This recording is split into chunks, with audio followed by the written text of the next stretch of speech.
Welcome to all students. Today we shall study about the taxonomical aids के बारे में हम लोग अध्ययन करेंगे. In the first chapter living word आपको वीडियो में बताया गया, 2 वीडियो आपको दिया गया है लिविंग वर्ड पे. उसमें जो है लास्ट क्वेश्चन इसका है वर्गीकी के अध्ययन हेतु सामग्री. इस चैप्टर में आपने क्लासिफिकेशन के बारे में अध्ययन किया, वीडियो के माध्यम से देखा व्हाट इज क्लासिफिकेशन, उसका मतलब क्या होता है, क्लासिफिकेशन करने के तरीके क्या होते हैं, किसी भी ऑर्गेनिज्म का, किसी भी प्लांट्स का क्लासिफिकेशन कैसे किया जाता है, ये आपको वीडियो में बताया गया था.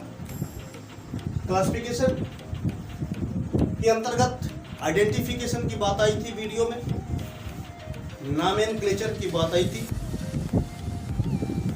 इसके पश्चात कैटेगरी या रैंकिंग के बारे में आपको वीडियो में बताया गया कि किस प्रकार किसी ऑर्गेनिज्म को, किसी प्लांट को, किसी एनिमल को हम किस रैंक में रखेंगे, कहाँ पर उसको स्थान देंगे. इसके अध्ययन के लिए हमें कुछ ऐसी सामग्री है जो हमको रैंकिंग देने में या कैटेगरी में डिवाइड करने में या डिफरेंट स्टेप पर जीव को ले जाने में हमें सुविधा प्राप्त होती है. कहने का तात्पर्य है कि क्लासिफिकेशन के स्टडी के लिए जो हमारे पास मटेरियल जो है, जिनके हेल्प से हम, जिस मटेरियल के हेल्प से, जिस एड के हेल्प से हम किसी भी एनिमल को पहचान करते हैं और पहचान करने के बाद उसको हम उसके एक निश्चित कैरेक्टर के आधार पर उसको एक स्थान देते हैं कि वो कहाँ पर होगा, किस ग्रुप में होगा, किस जात में होगा, किस कुल में होगा, किस फैमिली में होगा, किस ऑर्डर में होगा. इस प्रकार से इस अध्ययन में जो सहायक सामग्री के रूप में उपयोग किया जाता है उसमें कुछ निम्नलिखित सहायक सामग्री आती है. सबसे पहले हम किसी जीव जाति की पहचान करते हैं. कोई भी जीव हमको इस धरती पर मिलता है, कोई भी पौधा है, एनिमल्स हैं, इंसेक्ट हैं. अगर कोई इंसेक्ट, नया इंसेक्ट मेरे सामने आता है तो हम उसकी सबसे पहले जाति का अध्ययन करते हैं, जाति पता करते हैं, वह जीव किस जाति से बिलोंग करता है. इस प्रकार से किसी सजीव की जाति की पहचान करने के पश्चात फिर उस जीव के नॉमेनक्लेचर और क्लासिफिकेशन के अध्ययन की आवश्यकता होती है. इस धरती पर जो भी जीव पाए जाते हैं उन जीवों का अलग अलग प्रकार होता है. उस अलग अलग प्रकार के जीवों को ही हम एक जाति की संज्ञा देते हैं, उसे एक जाति से डिनोट करते हैं, प्रदर्शित करते हैं. तो इस प्रकार से किसी भी सजीव की जाति की पहचान करते हैं. फर्स्ट ऑफ ऑल हम उसके प्रकार की पहचान करते हैं कि वो किस प्रकार का जीव है, वो किस प्रकार का पौधा है, इस धरती पर किस प्रकार के जीव से वो बिलोंग करता है, किस प्रकार के पौधे से बिलोंग करता है. तो हम उसमें उसको प्लेस करते हैं, उस जाति में उसको रखते हैं. तो सबसे पहले हम उसकी जाति की पहचान कर लेते हैं. जाति की पहचान करने के पश्चात उस जीव का नॉमेनक्लेचर करना पड़ता है. नॉमेनक्लेचर करने के लिए और उसको क्लासिफाई करने के लिए कि उस जीव को कहाँ पर हम प्लेस दें, कहाँ पर स्थान दें, तो उसके लिए हमको कुछ पूर्व सूचनाओं और नमूनों की आवश्यकता पड़ती है. तो जो प्री इंफॉर्मेशन और प्री स्पेसिमेन की सहायता से ही हम किसी जीव के क्लासिफिकेशन को कर पाते हैं, यानी उस जीव की रैंकिंग कर पाते हैं, उस जीव के स्थान को निश्चित कर पाते हैं. अब ये प्री इंफॉर्मेशन और प्री जो स्पेसिमेन है, ये जो होते हैं ये कहाँ मिलते हैं. सवाल इसका उठता है कि किसी जीव के बारे में बताने के लिए हमें प्री इंफॉर्मेशन और प्री स्पेसिमेन की आवश्यकता पड़ती है. इसी प्री इंफॉर्मेशन और स्पेसिमेन को हम सहायक सामग्री के रूप में जानते हैं, जिसमें आपका पहला आता है म्यूजियम, म्यूजियम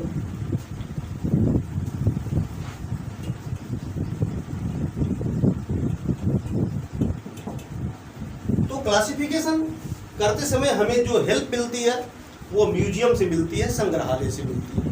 अब व्हाट इज द म्यूजियम, सवाल खड़ा होता है कि म्यूजियम है क्या। यहाँ से हमें प्री इंफॉर्मेशन मिलती है, यहाँ से हमें प्री जो है स्पेसिमेन मिलते हैं। उस प्री स्पेस जो है स्पेसिमेन से, इंफॉर्मेशन से, म्यूजियम की इंफॉर्मेशन से हम जो जीव प्राप्त करते हैं, देखते हैं इस समाज में, ये दुनिया में नए, उसको हम लक्षणों को मिलाते हैं। उस लक्षणों के आधार पर हम उस जीव के बारे में क्लासिफिकेशन करते हैं, जिससे संग्रहालय के माध्यम से हमें क्लासिफिकेशन टेक्सोनॉमिकल में हमें सुविधा मिलती है, ये सहायता मिलती है, जिससे हम उस जीव को क्लासीफाई कर पाते हैं, रख पाते हैं। सवाल यह है कि what is the museum, museum है क्या। कभी कभी इंटरमीडिएट में शॉर्ट नोट लिखने के लिए आता है कि आप म्यूजियम पर एक टिप्पणी लिखिए। तो म्यूजियम एक ऐसा प्लेस है, एक ऐसा स्थान है जो विशेष करके कॉलेज और विद्यालयों में स्थापित किया जाता है। और यह म्यूजियम कॉलेजों और विद्यालयों में अध्ययन के लिए होता है, क्योंकि छात्रों छात्राओं द्वारा जो होता है, इस संग्रहालय से हम भिन्न भिन्न प्रकार के कैरेक्टर, लक्षणों, जीवों के बारे में जानते हैं। तो ये संग्रहालय मुख्य रूप से जीवों और पौधों के लिए होता है। इस संग्रहालय में जीवों और पौधों को हम प्रिजर्व करके रखते हैं। बड़े बड़े जीवों को सोल्यूशन में रखा जाता है। संग्रहालय में हम इंसेक्ट की बात करते हैं, इंसेक्ट को भी रखा जाता है। इंसेक्ट को पहले किल किया जाता है, किल करने के बाद उसे हम एक डिब्बे में बॉक्स में रखते हैं, एक पिन लगा करके, और एक पिन लगा करके इस इंसेक्ट को हम इस म्यूजियम में संग्रहित करते हैं और रखते हैं। तो इस प्रकार से जो इंसेक्ट रखे जाते हैं, उसके माध्यम से कोई अगर नया इंसेक्ट मिलता है हमें इस दुनिया में, तो हम उसकी जो है कैरेक्टरों की तुलना संग्रहालय में रखे इंसेक्ट से करते हैं, मिलाते हैं कि वह किससे मिल रहा है, किस जात से मिल रहा है, किस वर्ग से मिल रहा है, किस समूह से मिल रहा है। तो उसके आधार पर हमको क्लासिफिकेशन करने में सुविधा हो जाती है। म्यूजियम जो होता है, म्यूजियम में हम कंकाल, स्केलेटन सिस्टम को भी रखते हैं या रखा जाता है। यह म्यूजियम, कुछ विशेष प्रकार के म्यूजियम कुछ पाए जाते हैं, हमारे देश में भी है। इस प्रकार से अब देखिए कि नेचुरल हिस्ट्री म्यूजियम लंदन में पाया जाता है। नेचुरल हिस्ट्री म्यूजियम ये लंदन में पाया जाता है। बहुत बड़ा संग्रहालय है जहाँ पर जीवों और पौधों को रखा गया है संरक्षित करके। उसी प्रकार से आप देखेंगे कि national history and natural museum Delhi की बात करते हैं। दिल्ली के अंदर भी म्यूजियम पाया जाता है, संग्रहालय है जहाँ पर जीवों को संरक्षित करके रखा गया है, जो हमारे जीवों के क्लासिफिकेशन में, उनके रैंकिंग में, उनके नॉमेनक्लेचर में इससे हेल्प मिलती है और सहायता मिलती है। प्रिंस वेल्स मुंबई की बात करते हैं हम।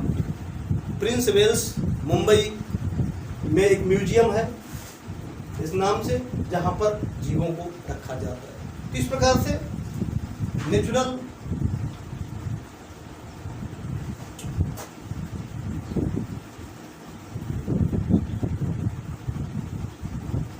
म्यूजियम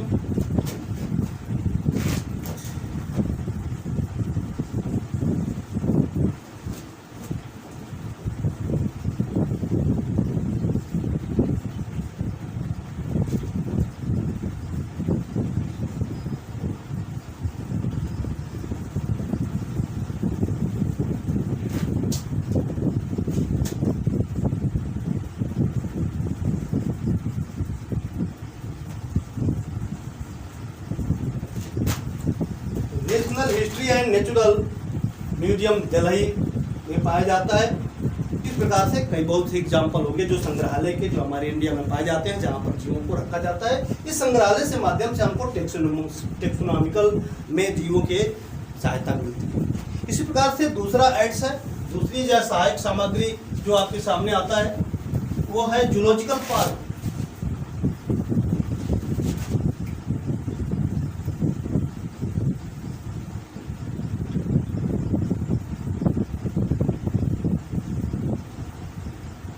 जूलॉजिकल पार्क, चिड़ियाघर की बात करते हैं। यह भी एक प्रकार का सहायक सामग्री है, चिड़िया पार्क, जो हमें किसी भी जीव के वर्गीकरण के अध्ययन करने में सहायता मिलती है। अब चिड़ियाघर, what is the zoological park?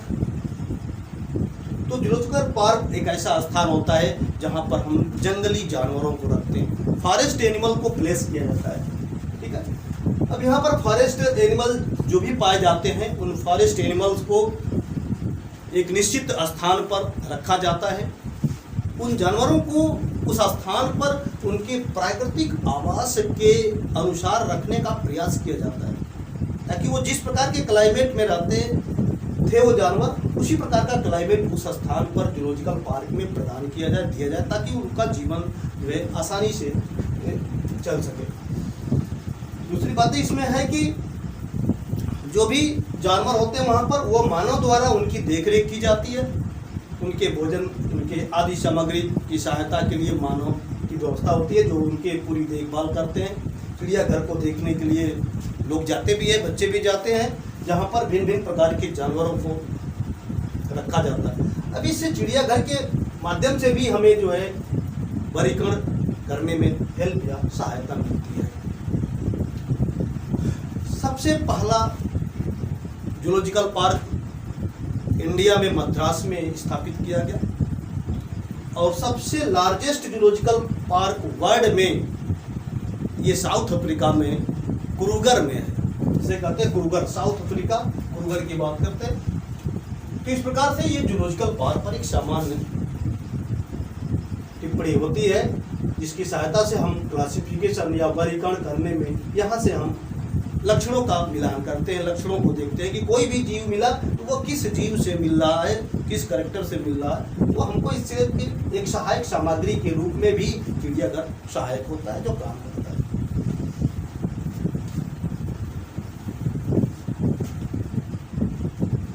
तीसरा है वनस्पति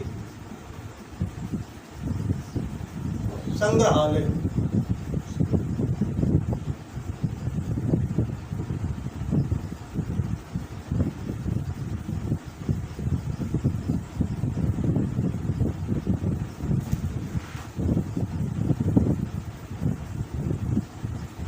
हर्बेरियम की बात करें तो टेक्सोनॉमिकल एड्स में तीसरे नंबर पर आता है वनस्पति संग्रहालय। ये भी एक प्रकार का संग्रहालय होता है, जिसको हम हर्बेरियम कहते हैं। यहाँ पर केवल पेड़ पौधों को रखा जाता है। Herbarium is a store house of the collected parts of the plants. कह सकते हैं कि यह एक प्रकार का संग्रहालय है हर्बेरियम, जहाँ पर पौधों के उनके भाग को सुरक्षित रखा जाता है, इसे हर्बेरियम कहते हैं। हर्बेरियम तैयार करने के लिए ये हर्बेरियम जो है सीट का उपयोग करते हैं, जिसको हर्बेरियम सीट के नाम से जानते हैं।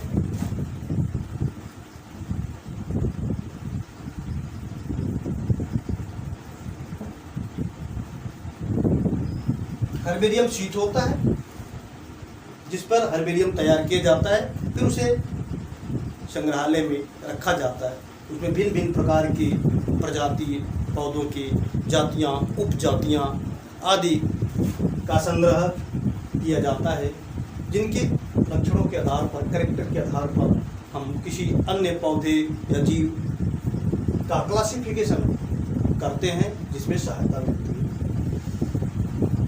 जो वनस्पति संग्रहालय है एफआरआई की बात करते हैं, FRI forest research institute Dehradun में पाया जाता है। एफआरआई एक संस्था है, एक इंस्टीट्यूट है, जहाँ पर हर्बेरियम या पौधों का संग्रहालय होता है।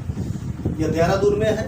यहाँ पर भिन्न भिन्न प्रकार की पौधों की प्रजातियों को संग्रह करके रखा जाता है, जैसे मेडिसिनल प्लांट हैं, फंगस हैं, एल्गी हैं, अन्य प्रकार के जो प्लांट्स हैं जो बहुत कम मिलते हैं, उनको भी यहाँ पर जो है इन संग्रहालय में रखा जाता है, जिससे हमें किसी नए पौधे की क्लासिफिकेशन करने में इससे सहायता मिलती है। या हर्बेरियम। कभी कभी हर्बेरियम पर लिखने के लिए बोर्ड में आता है, हर्बेरियम के बारे में लिखो, herbarium what is the herbarium, या वनस्पति संग्रहालय क्या है इसके बारे में लिखिए। तो आपको सीधा सा इसमें देना पड़ेगा कि हर्बेरियम एक प्रकार का स्टोर हाउस है जिसमें पौधे या पौधे के कोई भाग को हम प्रिजर्व करके रखते हैं। अब रही बात कि कुछ ऐसे पौधे होते हैं जो फलैशी होते हैं, जो मांसल होते हैं। इस मांसल पौधों को रखने के लिए हम फार्मलिन का उपयोग करते हैं। 4% फार्मलिन में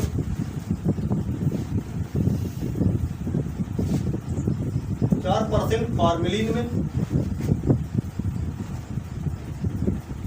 हम उस मांसल पौधे को रख करके एक शीशे की जार में हम स्पेसिमेन के रूप में रखा जाता है या उसका यूज करते हैं। इस प्रकार से हर्बेरियम या वनस्पति संग्रहालय कलकत्ता में भी है, सबसे बड़ा संग्रहालय है।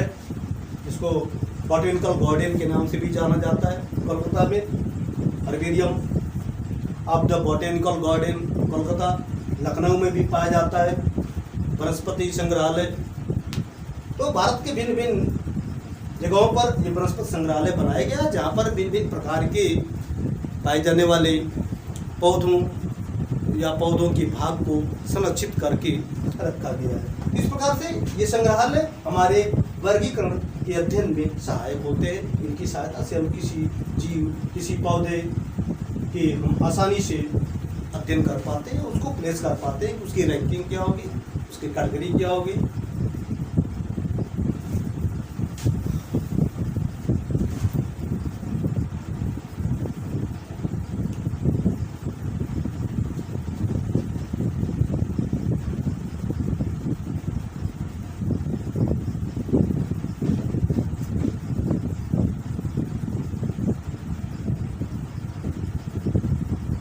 अब हर्बेरियम को तैयार कैसे करेंगे?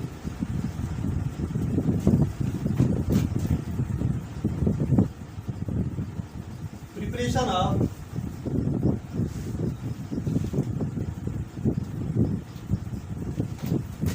हर्बेरियम।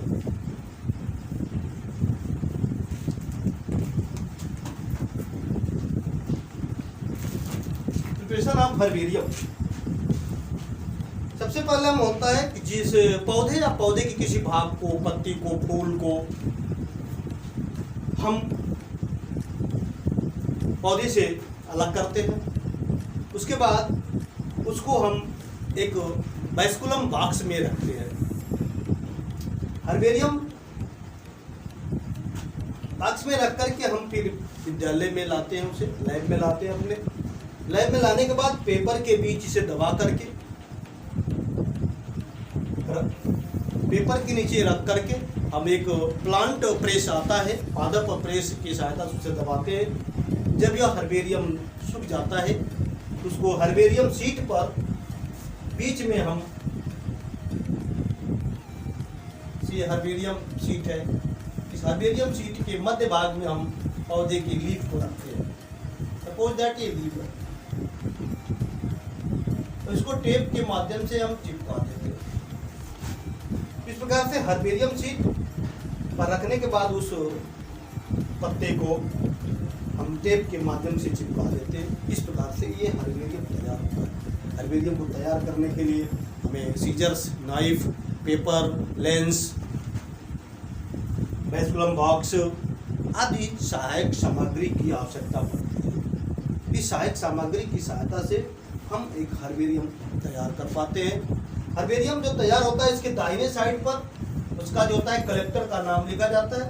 जो संग्रह करता है उस कलेक्टर का नाम लिखा जाता है। कलेक्टर नेम, उसके बाद डेट लिखा जाता है, उसके बाद बॉटेनिकल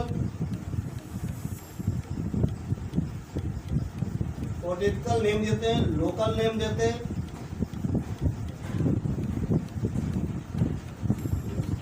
फैमिली देते हैं,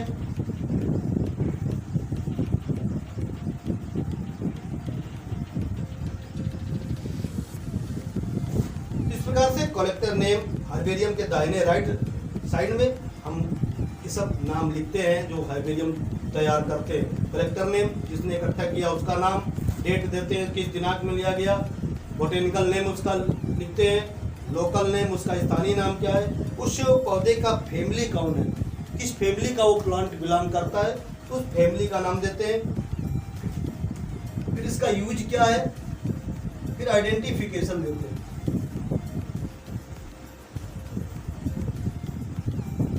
आइडेंटिफिकेशन देते हैं। तो इस प्रकार से हम एक हर्बेरियम शीट तैयार कर पाते हैं या तैयार करते हैं, जिसकी उपयोगिता हमारे वर्गीकरण के अंतर्गत होती है।